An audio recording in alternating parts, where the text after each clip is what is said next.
Hi there, my name is Mr. Owen and I'm Principal of Long Sands, and I'm delighted to welcome you to this Key Stage 4 evening. The purpose of this evening has always been to appraise parents and carers of some core information to help manage the transition of students as they begin their GCSE journey. Joining us will be some key colleagues who will be working closely with the year group in the months ahead. We have clear expectations of our Year 10 students, both around the academy, in lessons and in their curriculum, with new topics, perhaps new subjects for some, with greater depth, research and application. Of course, we recognise that students haven't physically been on site since March, and we're very aware of the real need to make sure that students start the year feeling confident, assured, and making them feel safe around the academy.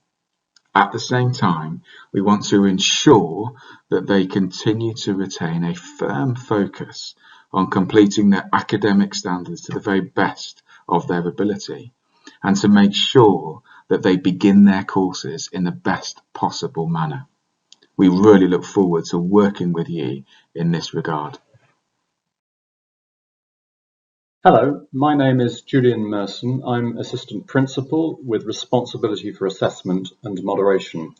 I'm going to talk to you about 3 key websites and their associated areas of focus. Firstly, I'm going to talk to you about the Doddle website. This continues to be used by teachers and students for the setting of homework. Doddle exists as a downloadable app, and as parents, you can set this up to have access to the homework your child is receiving on a daily basis. We encourage you to monitor this work, to talk with your child about the work.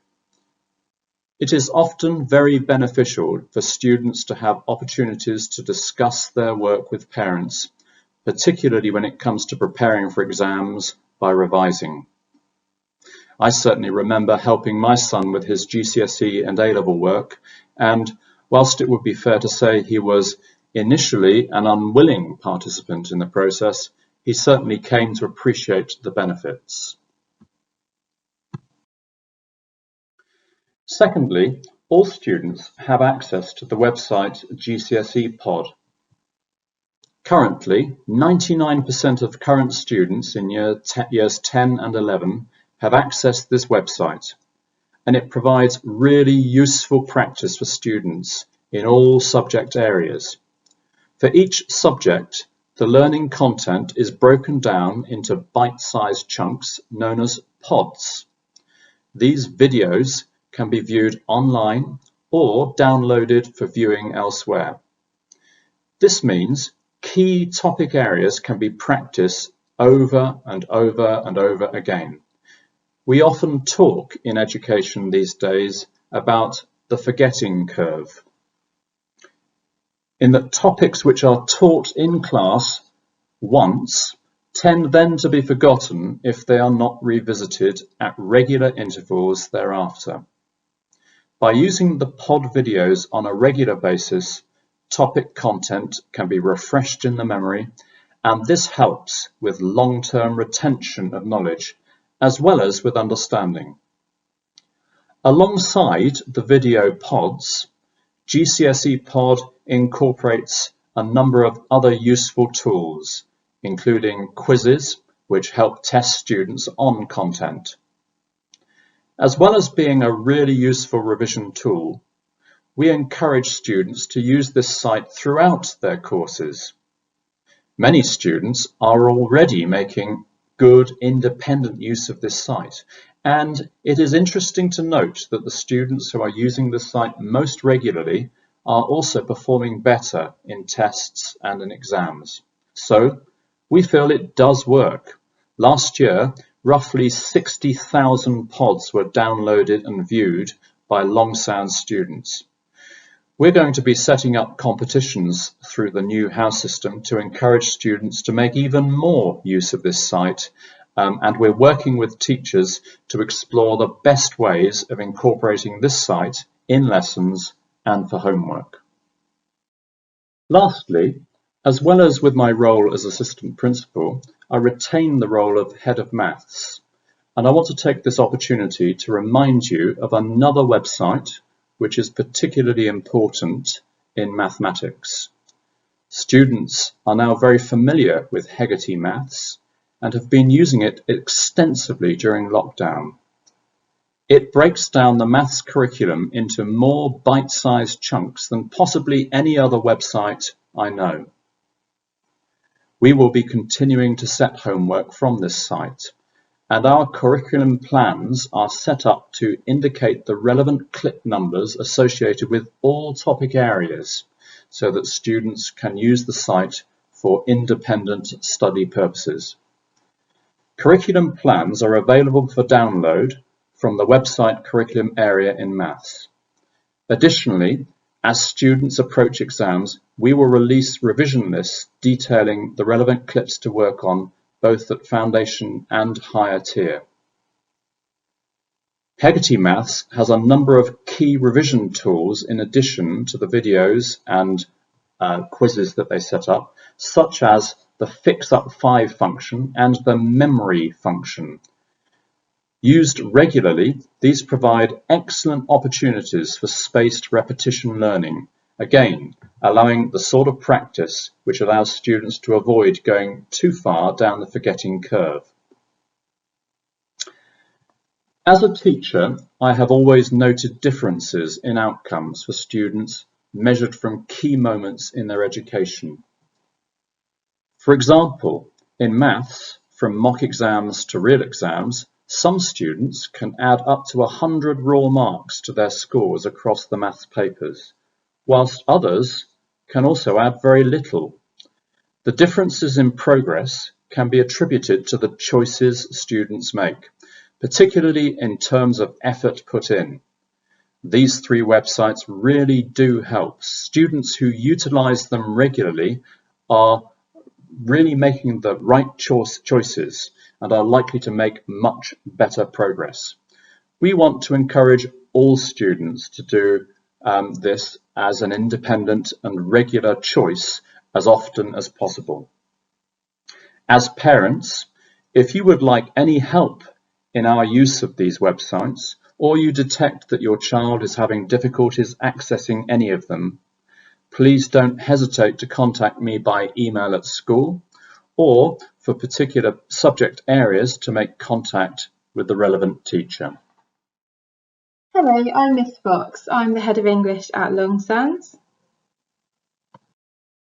So I wanted to start with an overview of the English curriculum and of the two GCSEs. So every student at Longsands studies for two separate GCSEs in English, English language and English literature. The main difference is that whereas English literature is about people studying and exploring novels, plays and poems, which they revise and write about in the exams, English language assesses people's reading and writing skills. They are given unseen sources from fiction or non-fiction texts to read in the exam, and they answer some reading questions and then they do a writing question. This means that English literature is heavier in terms of content and knowledge, and English language is more skills-based. However, a lot of the key skills, such as analysing language, are shared by both qualifications, so there are significant overlaps. It is just whether they are applying those skills to an unfamiliar source or to a text that they are familiar with. Over the 2-year GCSE course, each student will study 4 texts: a Shakespeare play, a modern text, a 19th century novel and a collection of poetry. They will also develop the skills required for the English language papers. This year, they will study Shakespeare, the poetry anthology, the 19th century novel and language paper 1. They will cover the bulk of their literature course in Year 10, which leaves the modern text and the unseen poetry to study in Year 11. We aim to finish all the content by December of Year 11 at the latest, which gives us ample time to revisit, reread and reteach the text that they encountered in Year 10. One of the potential barriers to success in English is being unsure of how to revise for it. It is important that students revise and revisit each text regularly throughout the 2-year course. The most important way to revise for literature, and the one revision strategy that will have the most impact, is actually rereading the text after we've finished it in class. Every time the student looks at the text again, either just a section, a page, a chapter, or the whole text, they deepen and consolidate their understanding. So this should be the backbone of their revision. Around this, they will be set detailed quizzes on Doddle, and we also highly recommend GCSE Pod, which has a vast amount of useful videos on all the significant aspects of each text. It's good for students to get into the habit of learning quotations, as the exams are closed book. The look, cover, check method is helpful, as is drawing images to help them remember the quotation. Teachers will set quotation quizzes throughout the year, and pupils will be asked to memorise a few quotations to help them commit them to memory. At the moment, we are studying the poetry anthology and the unseen poetry before moving on to the Shakespeare play. Letters will be coming out shortly about purchasing their copies of the text through the school, which allows students to annotate, read at home, and revise. Hello, I'm Mr. Martin. I'm the head of science, and you can see my email address there, so please feel free to get in touch if you got any questions following this presentation or just generally throughout the year. The big thing that's coming up for year 10 is an assessment that will be done towards the end of this half term. Start preparing now is my advice. It could be as early as the third last week of half term, so put that date in your mind and encourage your sons and daughters to revise as if it is going to be at that time. Ordinarily, what we would have done an end of year 9 assessment, and we would have used that in alongside teacher recommendations to decide on what is the best science course for your sons and daughters. We haven't been able to do that last year, obviously, so we will be using this assessment in order to select and help to inform us to make the best choice for which course to do with your son or daughter. The options are double or triple. It's now referred to as separate science or combined science, so just in case you get confused with that, triple is separate, double is combined. It used to be an option block, so we'd get extra time to teach the triple content. That's not the case anymore, so we have the same amount of teaching time for both, which in many ways is good. It means the triple content is a little bit tighter for time because they've got more content to do in the same amount of teaching time. So with that in mind, we think we will be better serving our students and your sons and daughters if we were a bit more selective and made sure that the students that do triple science we feel confident that they should get 7s and better, maybe grade 6s, but certainly no less.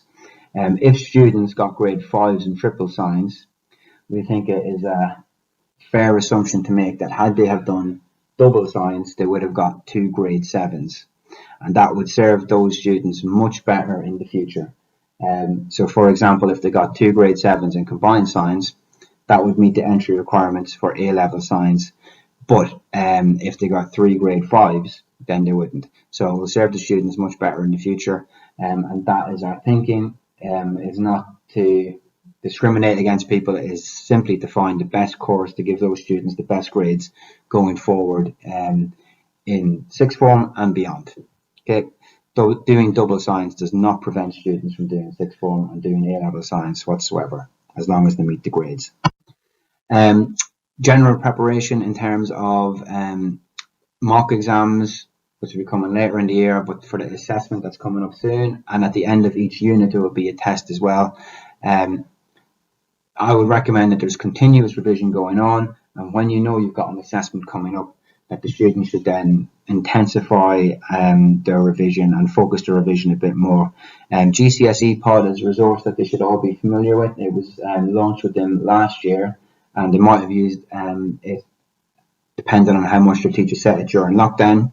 Caboodle, they should have used a lot using the online textbook, but in addition to that, there's lots of other resources. So it's very much a recommended resource to use. Revision guides, you have the opportunity to buy revision guides at half price once we know which course your son or daughter will be following for science. And free science lessons online is a YouTube video channel that is also highly recommended. So like I said, revision guides, once we know which course the students are doing, we'll send out a letter and you can order those books via Parent Pay at half price. So watch out for that letter when it does come along. That's highly recommended. Science clinic is every Thursday. For year 10s to begin with, is going to be in J5. If the numbers become bigger, we can always move it out to have it in 2 labs. But at the moment, it's J5 on a Thursday. Physics equations. The students got a card last year with the equations. We want to evolve that and improve that this year by asking students to download an app onto their phone so that they can use it at home. It's called 23 Equations, and it is much more interactive and effective. So we recommend the students download that and then, of course, use it regularly. Every day would be absolutely brilliant. But if they used it at least once a week, that would certainly be a big help. Okay, and computer access should be fine. There's 6 steps to success, which I'll let you read at your own time. Thank you. Hello, I'm Mr. Milne, and as of this year, I am the head of Year 10. My contact details can be found here, and you can also contact me through the main school switchboard or emailing inquiries. I wanted to first of all draw your attention to the key dates for Year 10 going throughout this year. We have several progress reviews that will be sent home to parents in October, January and May.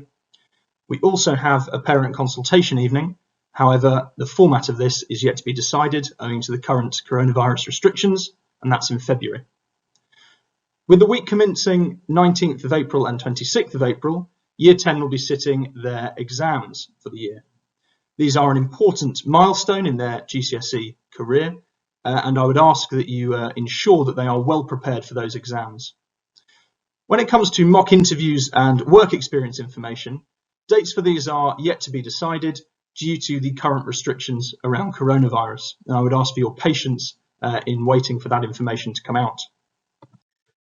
The first thing I really wanted to draw your attention to today was who we are in Key Stage 4. Myself and Mrs. Cavilla, we work with Year 10, and Miss Saunders and Mr. Breakspear work with Year 11. But jointly, we are all working towards ensuring that your child makes the most of their time at Long Sands Academy in Key Stage 4 and is well prepared for life after the age of 16. The GCSE exam series that your child will be taking at the end of Year 11 is roughly 600 days away. Your child will sit an average of 25 exams. They will sit multiple exams in a single day, and there is, as always, concern about how accessible the material is for those exams. So, to reduce the pressure of exams, to make stress less of a factor, we have to start with the mindset. And if we look here, we have this idea of the growth mindset. If we can get pupils to a place where they are realizing that they can learn new things, they seek opportunity, they look at failure as an opportunity to make things better, they're seeking feedback, they're asking their teachers questions, they are going to be in a much better position to tackle those exams than if they are in the mindset of the fixed mindset. This idea of, I'm good at what I'm good at, I'm bad at what I'm bad at, and that is just the way it is. We need to move towards that growth mindset, making sure that pupils actively engage with their GCSE material and look forward to the challenge of studying in Key Stage 4. This will be helped by an idea of something that I call marginal gains. And this is the idea that if we improve 1% in all aspects of our lives, overall, the percentage increase in our improvement is a lot. If we can get better at going to bed earlier, eating a healthy diet, making sure we spend time at the weekends relaxing and enjoying time with family, if we can make sure we're well organised and planned for the week ahead, that our alarm is set at a sensible time in the morning and that our bag is packed the night before, then overall we've got a much better chance of making the learning day a productive and enjoyable experience. Studies have been done on the impact of marginal gains, and they show that over time, if we improve 1% every single day in everything we do, the overall improvement rises. However, if we get 1% worse in everything every day, actually the aggregation of that can be quite significant as well. The reason I've chosen 1% as an idea to speak to you about is that at first it isn't particularly noticeable, but it is easily achievable. The idea of improving just 1% is something that we can all set as a target. And after 1 year, 1% a day for 1 year adds up to an overall increase in performance of 37.78%, nearly 40% better than when they started, just by trying to make 1 day 1% better than the day before. Attendance is an incredibly significant part of this idea of marginal gains and getting better. And if we look at this graph, we can see that students with a high percentage of attendance typically perform best. If we look at our top 5 students from the 2020 exam series, we'll see that all 5 of them had an attendance of above 95%. So I would stress the importance, please, of ensuring that you get your child to school as much as possible unless they are seriously unwell. Student responsibilities are an incredibly important part of growing up and of entering Key Stage 4. And it's important that we expect the best of our young people. So I would ask your assistance in helping your young person, your child, to take responsibility in these following areas: independence, success, resilience, expectations, attendance. Please help your child to take responsibility in these areas so that they can see their own success in what they are doing. Lastly, I'd like to talk to you about the idea of uniform. We have an acceptable uniform policy at Long Sands Academy, and it's important that students stick to this. Taking pride in one's uniform will help to take pride in one's work, and it's important that we all follow the uniform policy so that we are all making our best effort when in school. We have here images of the acceptable policy and of the acceptable uniform, I apologise, and we can see that it consists of mid-grey trousers, a blazer, shirt and tie, a skirt and a pair of shorts in the summer. Black socks, please, and polishable school shoes. Unacceptable uniform, blazer not being worn around the corridors, skinny trousers, trainers, false nails, piercings apart from one stud in the ear, white socks. All things that may seem trivial at first, but actually they all detract from taking pride in one's appearance and therefore in one's work. If we can teach our young people that it's important to follow rules and to take pride in themselves, they will have a much better experience going through Key Stage 4. I want to thank you for your time, and if you have any questions, please do feel free to email me.